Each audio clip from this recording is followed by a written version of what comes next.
আল্লাহর বান্দা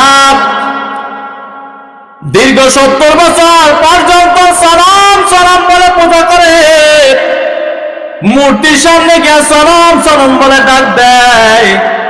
একবার হঠাৎ মুখ দিয়ে বের হয়ে গেল সালাম, সাথে সাথে আমার রব তার জবাব দিয়ে দিল।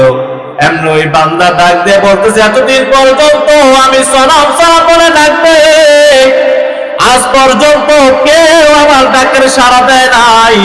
আমার জবান দিয়ে হঠাৎ যখন নাকি সামাদ বের হয়ে গেল, কে গো আমার ডাকে তুমি সাড়া দিয়ে দিলা। আল্লাহ রাব্বুল আলামিন সাথে সাথে জানায় দেয়, বান্দারে এতদিন পর্যন্ত তুই সালাম সালাম বলে ডাকতেস, ওই সালাম তোকে বানায় নাই।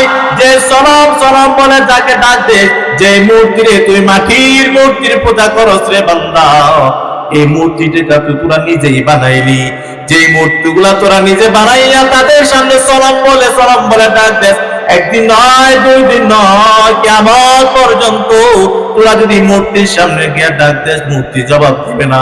কিন্তু আমি রব্বুল আলামিন যেহেতু তোদেরকে বানাইলাম, আমি রব্বুল আলামিন যেহেতু তোদেরকে বানাইলাম, আমি মালিক একবার ডাক দেস সমাদ। আমি রব্বুল আলামিন সমাদ ডাকতে দেরি হয়, তোর ডাকি সারা দিতে দেরি হয় নাই।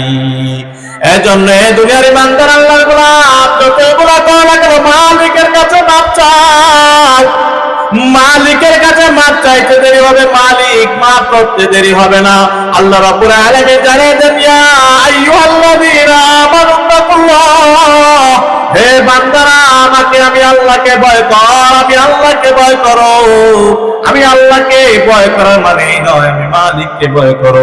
আমি মালিককে ভয় করার মানেই হলো আমি আল্লাহর জাহান্নাম দুজকের আযাব ভয় করো।